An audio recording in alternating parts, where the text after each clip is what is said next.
여기에 그 일꾼들을 여기에 별이라고 표현을 했습니다. 또한 주님이 역사하시는 살아있는 교회는 그야말로 별과 같은 역할을 하고 있죠. 지금 사람들에게, 죄인들에게 가장 큰 영향력을 행사하는 것이 어딜까요? 교회입니다.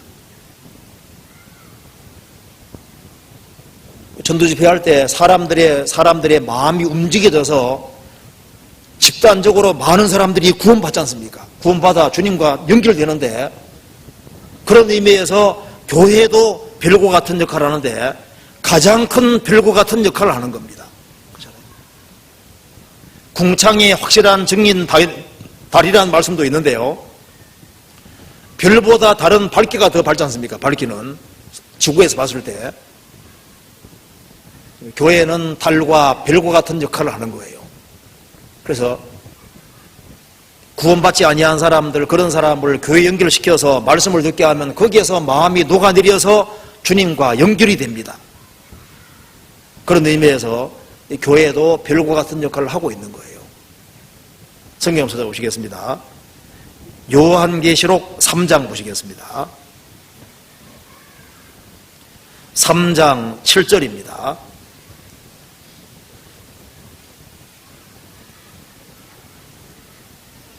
빌라델비아 교회의 사자에게 편지하기를, 거룩하고 진실하사 다윗의 열쇠를 가지시니 곧 열면 닫을 사람이 없고 닫으면 열 사람이 없는 그이가 가라사대. 8절 같이 읽겠습니다. 볼지어다 내가 내 앞에 열린 문을 두었으되 능히 닫을 사람이 없으리라. 내가 내 행위를 아노니 내가 적은 능력을 가지고도 내 말을 지키며 내 이름을 배반치 아니하였도다. 빌라델비아는 형제의 사랑이라는 뜻입니다. 빌라델비아 지역은 굉장히 작은 마을이었다고 합니다. 에베소란 지역은 아주 큰 지역이고 사람들도 많이 모였습니다. 그런데 빌라델비아 교회는 작은 교회였다고 합니다. 그런데 그들은 작은 교회였지만은 정말 서로 사랑했던 것 같습니다. 주님 말씀하시기를, 볼지어다 내가 내 앞에 열린 문을 두어서되 능히 닫을 사람이 없으리라. 내가 내 행위를 아노니 내가 적은 능력을 가지고도 내 말을 지키며 내 이름을 배반치 아니하도다. 이 빌라델비아 교회를 통해서 많은, 하나님이 열린 문 두셨고 많은 사람들이 구원을 받게 하셨습니다. 그런데 특징 중에 하나는 빌라델비아 교회에 대해서 이야기를 하시면서 주님의 재림을 언급하고 있습니다. 뭘 가르치냐 하면은, 빌라델비아 교회 같은 교회가 주님의 재림 때까지 있을 것이기 때문에 하는 얘기입니다. 주님이 재림하는 그날까지 정말 서로 사랑하면서 복음을 전하는 가운데 주님을 만나는 그런 교회도 있기 때문에 주님께서 이런 말씀을 하시리라고 생각이 됩니다. 우리의 간절한 소원은 빌라델비아 교회 같이 정말 구원받은 식구들이 한 마음과 한 뜻이 되어서 복음을 위해서 운명을 함께하는 가운데 복음 전하다가 주님 오시는 그날 만나는 것이 우리의 소원입니다.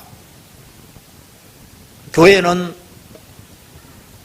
이와 같이 별과 같은 역할을 하고 있습니다. 그리고 역사 속에서 성경을 기초해서 쓴 아주 좋은 성경적인 책들 있지 않습니까? 책들이 일종의 별과 같은 역할을 하고 있습니다. 루터가 쓴 글이 지금도 많은 사람을 주님 품으로 인도하고 있습니다. 스펄전 같은 사람이 쓴 책은 아직도 영향력을 크게 미치고 사람들을 주님과 연결시키는 일을 하고 있습니다. 존 번연의 쓴 책 천록정이 지금도 아주 영향력을 크게 미치고 있습니다. 우리 교회에서 나온 책들 있지 않습니까?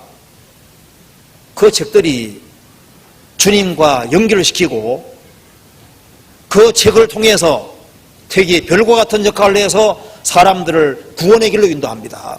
벌써 제가 우리 교회에서 나온 책 하니까 벌써 몇 명 구원받은 사람 떠오르거든요. 그 책이 별과 같은 역할을 해서 주님과 연결시킵니다. 그리고 비목사는 활동 많이 하죠. DVD로.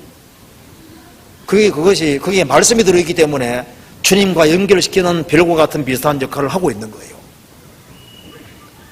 어쩌면은 전도지 하나가 사람 마음을 움직일 수도 있습니다. 제가 책에 보니까 이런 내용이 있습니다. 어떤 한 분이 하도 전도를 받으니까 성가셔서 아예 교회가 전혀 없는 곳에 좀 가서 있어야 되겠다 싶어서 무인도로 갔다는 거예요. 그래서 아이고 이제 막 예수 믿는 사람 꼴 안 보니까 좋다고 그렇게 하고 있는데 이제 수경 쓰고 오잖아요. 이제 바닷속을 싹 들어가는데 바닷속에 보니까 바닷속에도 전도지가 있는 거예요. 그 내용을 보니까 주 예수를 믿어라. 그리하면 너와 네 집이 구원받으리라. 세상에 바닷속에까지 전도지가 있네. 그래서 다시 이제 그 무인도에서 나와서 결국은 어쨌든 피할 수 없으니까 믿자 하고 믿었다 그러잖아요. 그런데 그 전도지를 누가 뿌린지 모르지만은 그 뿌린 사람은 많은 기도하는 속에서 뿌렸을 겁니다. 그 전도지 하나도 결정적인 역할을 할 수가 있습니다. 그리고 이 사람의 마음을 움직이는 것 중에 또 한 가지가 바로 성경의 예언의 말씀인데 그 예언의 말씀을 일종의 별이라고 표현하고 있습니다. 성경에서 봅시다. 베드로 후서 1장 베드로서 1장 19절